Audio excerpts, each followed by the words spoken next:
ఢిల్లీలో కేంద్ర ప్రభుత్వంలో కాంగ్రెస్ ఉంటుంది, కానీ ఒప్పందం మాత్రం ఎన్నడూ కాలే. కాకపోతే యాక్టింగ్ బాగా చేసినారు. తుమ్మిడేటి దగ్గర కడతాం అని చెప్పి టైంపాస్ చేసినారు, యాక్టింగ్ చేసినారు. తెలంగాణని మభ్యపెట్టే ప్రయత్నం కూడా చాలా పెద్ద ఎత్తున చేసినారు. ఇక 9 నెలలు ప్రయత్నించిన తర్వాత, ఎందుకంటే ప్రజలు మనకిచ్చిన కాలం 5 ఏళ్ళు, మరి 5 ఏళ్ల లోపల ప్రాజెక్టు కట్టాలే, తెలంగాణ బీడు భూములకు గోదావరి నీళ్లు రావాలంటే యుద్ధ ప్రాతిపదికన పనులు జరగాలి. ఇక మహారాష్ట్ర ఒప్పుకునే సమస్య లేదు.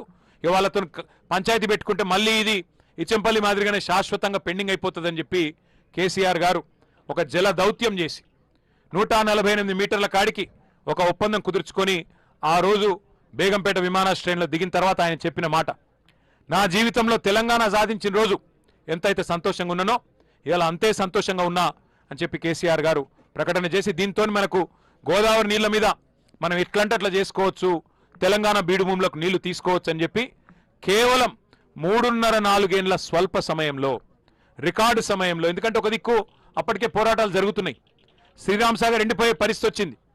శ్రీరామ్ సాగర్ పైన మహారాష్ట్ర బాబ్లీ ప్రాజెక్టు కట్టిన తర్వాత శ్రీరామ్ సాగర్కి నీళ్ళు వచ్చే బంద్ అయింది.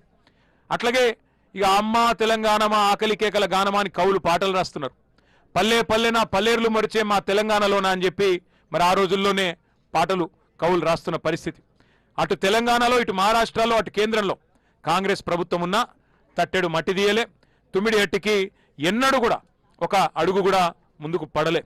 వాస్తవం ఏంటి అంటే ఇవాళ ప్రాణహిత కుదరది, ఇంకా ఆ ప్రాజెక్టు కుదరది, ప్రాణహిత చేవెళ్ళ అనేది కుదరది, తుమ్మిడి హట్టి దగ్గర ఆ పరిస్థితి లేదు అని ఖరాఖండిగా మరి అధికారులు చెప్పిన తర్వాత, మహారాష్ట్ర ప్రభుత్వం ససేమిరా అన్న తర్వాత సెంట్రల్ వాటర్ కమిషన్ను పెట్టి మరి వ్యాప్కోస్ అధికారులు, కేంద్ర ప్రభుత్వ అధికారులు వాళ్ళందరినీ సంప్రదించి ఇంజనీర్ల సూచన మేరకు బెస్ట్ పాయింట్ ఏంటిది, బెస్ట్ పాయింట్ అంటే ఎక్కడ ఏ ఎండల్లోనైనా, ఎంతటి కరువులోనైనా, ఎంతటి కాటకం వచ్చినా, ఎంతటి ఉపద్రవం వచ్చినా, సూపర్ ఎల్ నినో వచ్చినా బెస్ట్ పాయింట్ ఏది నీళ్లు పట్టేందుకు అంటే, సార్ ప్రాణహిత గోదావరి కలిసినాక కాళేశ్వరం పాయింట్ ఏదైతే ఉన్నదో అక్కడ ఎప్పటికీ నీళ్లుంటాయి, మీకు ఎంతటి కరువు వచ్చినా నీళ్లుంటాయని చెప్పి చెబితే, ఆ రోజు మరి పెద్దలు ఇంజనీర్ల సూచన, జియాలజిస్టుల సూచన, సెంట్రల్ వాటర్ కమిషన్ సూచనతోని కేసీఆర్ గారి నాయకత్వంలో మనం ఆనాడు కాళేశ్వరం ప్రాజెక్టుకు ఇక్కడ భూమి పూజ చేసుకొని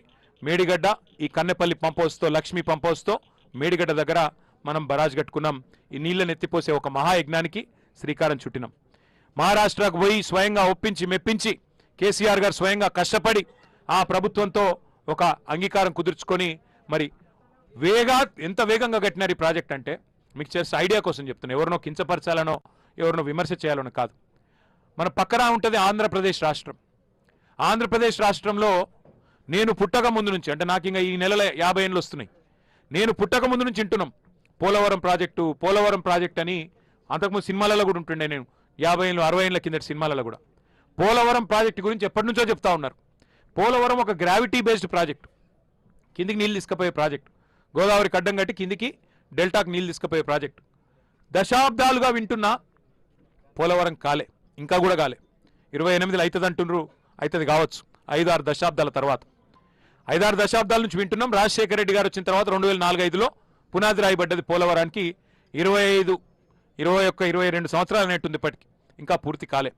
కానీ కేసీఆర్ గారి నాయకత్వ పటిమ, తెలంగాణకు మీద వాళ్ళకు ఉన్న కమిట్మెంట్ కేసీఆర్ గారికి ఏంది అంటే, కాలంతోని పోటీ పడుతూ 80 మీటర్ల నుంచి 620 మీటర్లకు నీళ్ళు ఎత్తిపోసే ప్రాజెక్ట్, గ్రావిటీ ప్రాజెక్ట్ కాదు ఇది, బాహుబలి మోటార్లు పెట్టి అద్భుతాలు చేసే ప్రాజెక్టుకు ఎక్కడ బెస్ట్ పాయింటో దేవులాడి, తుమ్మిడిఎట్టి కింద ప్రాణహిత గోదావరి కలిసినాక ఎండల్లో కూడా నీళ్లు దొరికే ప్రాంతమైంది, కరువుల నీళ్లు దొరికే ప్రాంతమైందని దేవులాడి పట్టుకొని ఇక్కడ మనం ఎక్కడైతే కూర్చున్నామో అక్కడ ఈ ప్రాజెక్టుకు పునాది రాయేసింది కేసీఆర్. ఇలా కొంతమంది మూర్ఖులు, నేను ఇక అంటే బాధపడతారేమో కానీ వాళ్ళు మాట్లాడుతుంటే బాధ అనిపిస్తూ ఉన్నది. ప్రపంచంలో అతిపెద్ద లిఫ్ట్ ఇరిగేషన్ ప్రాజెక్టు కాళేశ్వరం, భారతదేశంలో కాదు ప్రపంచంలోనే అతిపెద్ద లిఫ్ట్ ఇరిగేషన్ కాళేశ్వరం. అట్లాంటి కాళేశ్వరాన్ని కేసీఆర్ గారు 4 ఏళ్ల లోపలనే పూర్తి చేసిండ్రు. ఇవాళ అంత పెద్ద ప్రాజెక్టులో చిన్న చిత్కా ప్రాజెక్టు కాదు. ఒక కాళేశ్వరం అంటే మీకు చాలాసార్లు చెప్పినాం, మళ్ళీ చెప్తా ఉన్నాం. కాళేశ్వరం అంటే ఒక బ్యారేజ్ కాదు, ఒక రిజర్వాయర్ కాదు, ఒక పంప్ హౌస్ కాదు, ఒక సబ్స్టేషన్ కాదు.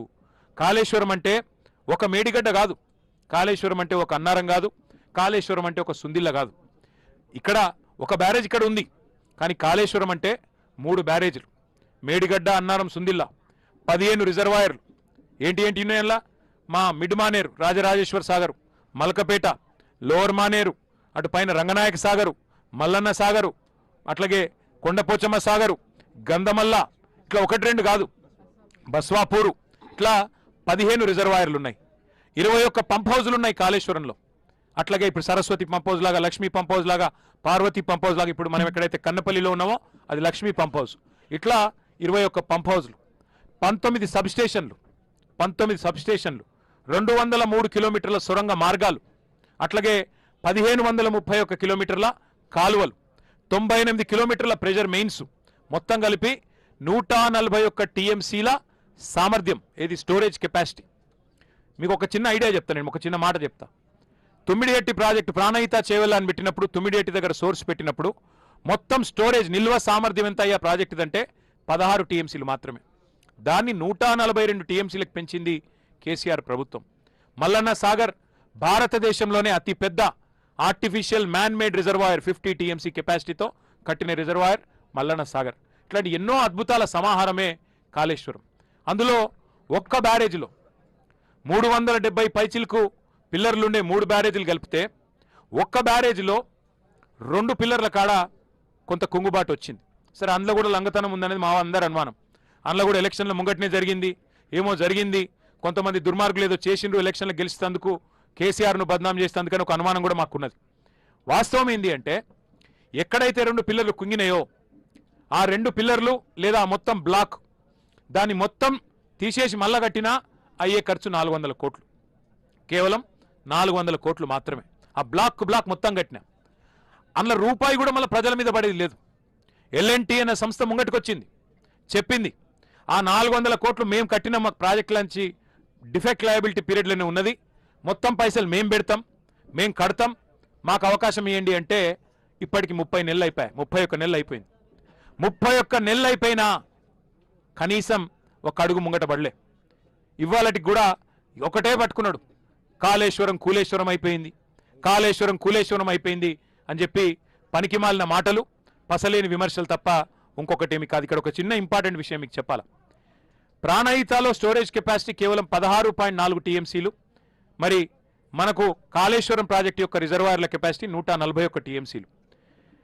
కాళేశ్వరం ప్రాజెక్టు ద్వారా కొత్త ఆయకట్టుతో పాటు స్థిరీకరించే ఆయకట్టు లెక్క కలుపుకుంటే మొత్తం 40 లక్షల ఎకరాల సామర్థ్యానికి మనకు చివరి దాకా, ఎక్కడి దాకా, ఉత్తమ్ కుమార్ రెడ్డి గారి శ్రీమతి ప్రాతినిధ్యం వహిస్తున్న కోదాడ నియోజకవర్గంలోని నడిగూడెం, ఇంకోటి మోతే మండలాల దాకా, తుంగతుర్తి, సూర్యాపేట, అక్కడి దాకా, అంటే ఆల్మోస్ట్ ఆంధ్ర బార్డర్ దాకా నీళ్ళిచ్చే బృహత్తరమైన ప్రాజెక్టు కాళేశ్వరం ప్రాజెక్టు. అయితే ఇక్కడ ఇంపార్టెంట్ పాయింట్ ఏంటంటే, కాళేశ్వరం యొక్క విశిష్టత, గొప్పతనం ఏంటంటే, కాళేశ్వరం అంటే ప్రతి సందర్భంలో ప్రతిసారి మేడిగడ్డ నుంచి నీళ్లు లిఫ్ట్ చేసే అవసరం లేదు. ఈ ప్రాజెక్ట్ గొప్పతనం ఏంటంటే 3 రకాల సీజన్లకు, 3 రకాల పరిస్థితులకు తట్టు